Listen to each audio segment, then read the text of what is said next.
Good day, everybody. I am pre-recording. I said I was going to be live today, but something's come up. I have to run to the dentist unexpectedly. You know how these things happen. You don't want to let mouth stuff go unresolved. So I said, let me do a quick pre-record. That's better than a repeat, right? It's not as good as a live, but it's definitely better than a repeat. So I hope everyone is doing well. Thank you for being with me today. Thank you for watching the replays for August. I truly appreciate it. Welcome to Sip with Rev Melissa. I am Rev Melissa, and I am happy to have this breathing space for August. So I'm coming on real quick just to give a word of inspiration. Again, I hope everyone's doing well. Shout out to everyone that's been supporting Sit with Red Melissa, and shout out to everyone that's been supporting Be Your Own Hero show with Sekou and sending him love and light and wonderfulness. I spoke to him the other day, earlier this week. We did have a conversation, and he sounded so good, and it just lifted my spirits. It was like winning the lotto to hear his voice. So I just want you all to know that he is receiving your messages, that your prayers are working. So keep them going. Keep them going. Please put in the comments any message you want to share with Sekou, and I will share it with him. So let me get into it. Again, welcome to Sit with Rev Melissa. I am Rev Melissa. SIP stands for Spirit and Practice, where we practice because practice makes progress. Practice makes progress. So keep practicing. Keep on practicing. So July, the whole month of July was about play for us at Rockland CSL and for us here on SIP. And so August is all about artistry. It's all about artistry, right? And we're using this book, Big Magic Creative Living Beyond Fear by Elizabeth Gilbert, as our companion book at Rockland, and also my companion book for my personal self for the month of August. And I would invite you to do the same and to think about how you view artistry in your life and as your life, right? So you'll know how I like to start things with a definition. And so this is the definition of art. A-R-T, art. The expression of more than ordinary significance. The expression of more than ordinary significance. I'm doing a banner for artistry. Here we go. That's our theme. That's our theme, y'all. Art, the expression of more than ordinary significance. So let's keep that in mind, because guess what? You are a masterpiece. You are a masterpiece. You are the great architects. My girlfriend Patricia, she calls God the great architect. You are the great architect, right? You are the great architect's greatest work of art. That's what I wanted to say. You are, we are a masterpiece, the great architect's greatest work of art. Greatest work of art. So creation itself is an art form. Every single day we get to create our life, day by day, moment by moment, moment by moment. So we think about each day as being more than ordinary significance, more than ordinary significance. Would that shift the way in which you regard today? Will that shift the way in which you regard your life and what you are creating in the world, what you are aligning yourself with, right?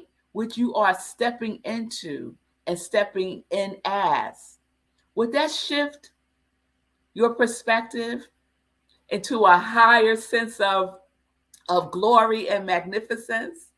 Because one of my favorite books in the Bible are Psalms, and my other favorite book is the Song of Solomon. But Psalms 139:14, verse, yes, 139:14 says this: I will give thanks to you because I am awesomely and wonderfully made. Wonderful are your works, and my soul knows it very well. I spoke about this on Sunday at Rockland CSL, where I'm the spiritual director. And we talked about thou art great. Thou art great. We are awesomely and wonderfully made. And I know that some of you are saying, no, it's not awesomely, Rev Mel. It's fearfully and wonderfully made, or fearfully and wondrously made, right? And I believe that's a misinterpretation of the translation of the word, right? And so some of us live in fear of God, even, right? And so I'm just inviting you to just see it in a different light, to just hold it a little bit more gently, right? Because there's something else about the way in which creativity, how we create, manifests itself, and how sometimes we stop ourselves because we feel afraid, because fear is present, and we think and we doubt and we talk ourselves out of things, right? Because we are afraid. And we say to ourselves, when I no longer when I no longer feel fearful, then I'll do it. But no, that is the most opportune time to do it. To feel the fear and do it anyway, somebody said. Yes? So I love the way Elizabeth Gilbert puts it in the book when she talks about creativity and fear. And to her, she says they're twins, that they're conjoined twins. But let me read this part first. She writes, and if you have the book, Big Magic, Create a Living Beyond Fear by Elizabeth Gilbert, she's a person that wrote Eat, Pray, Love. This is on page 23. And she writes, your fear will always be triggered by your creativity, because creativity asks you to enter into realms of uncertain outcome. And fear hates uncertain outcomes, right? So creativity invites us to go into the uncertainty, right? But within the uncertainty, what can we be certain of? We can be certain that we are awesomely and wonderfully made. We can be certain that all things are working together for our highest good.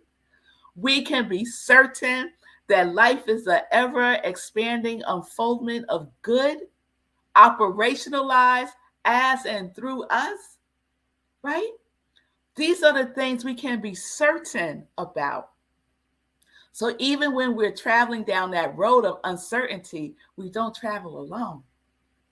Creativity is there with us. And what is creativity? What is the essence? What is the power? What is the substance of creativity? It is God, the great creator of everything, right? So when we think about our lives as artistry, what are you painting for yourself? The assignment that I gave on Sunday was, if you were to create a masterpiece, what would you call it? I call mine, God is my source. And so that's the painting that I'm painting in my life every single day. That's on my canvas, right? So even in those moments where I might feel fear, or I might feel uncertainty, or I might feel doubt, whatever those emotions are, right? I can see it as information and say, oh, wait a minute. If fear is present, creativity is on and popping, right? So let me just share this real quick, and then I'm going to wrap this up because I got to go. This is what Elizabeth says about creativity and fear. She writes on page 24, in fact, it seems to me that my fear and my creativity are basically conjoined twins, as evidenced by the fact that creativity cannot take a single step forward without fear marching right alongside it. So you're feeling inspired. You're like, oh, I'm going to do this thing today, right? And then all of a sudden you feel hesitancy. You feel fear. That's only because fear want to come along and just see what you're doing. It ain't there to stop you. It's curious. It's curious about you, right? And so we allow creativity to lead us, to guide us, to support us through it all. Through it all. So let's put creativity in the front seat, right? As our co-pilot, as we create the artistry that our life is, instead of having fear driving the bus. Yes? All right, y'all. So I will be popping in here and there throughout the month of August. I'll probably pop in one day next week. Today, I'm getting on a flight and heading to Kansas City, to Unity Village for the celebration of our Soul Conference that I am so excited about. I'm so excited about it. So I'll be sharing about that next week also. And it's wonderful because celebration is also an art form, right? It's also an art form. So I hope everyone's doing well. I hope that you will start to see your life as a work of art because you are a masterpiece. And I hope you know that I love you, that I miss you. I do miss seeing you all. You know what I mean by seeing, being live every day. But it's a good breathing space for me. And I hope that you're taking some time for yourself also. So no joy news today, but everything is wonderful. Everything is wonderful. Sekou is making great progress, and we are sending love and light to him. Please go to Running for Sekou to support his efforts, because the Be Your Own Hero movement has not ended, y'all. It is still thriving. So you can still participate by giving. There's also a GoFundMe campaign that Fee King has started for Sekou. So please go to Running for Sekou. You'll see a post there for that also. Also check out Doing Tribe. There'll be some posts in there for us about Sekou also. So if you want updates, the best place to go is Running for Sekou. All right? Sekou, if you're watching, mwah, I love you. Mwah, I love you, Mama Sekou. Peace and blessings, everybody. Peace and justice. We are living life in joy. Yes, we are. Connected to our yes.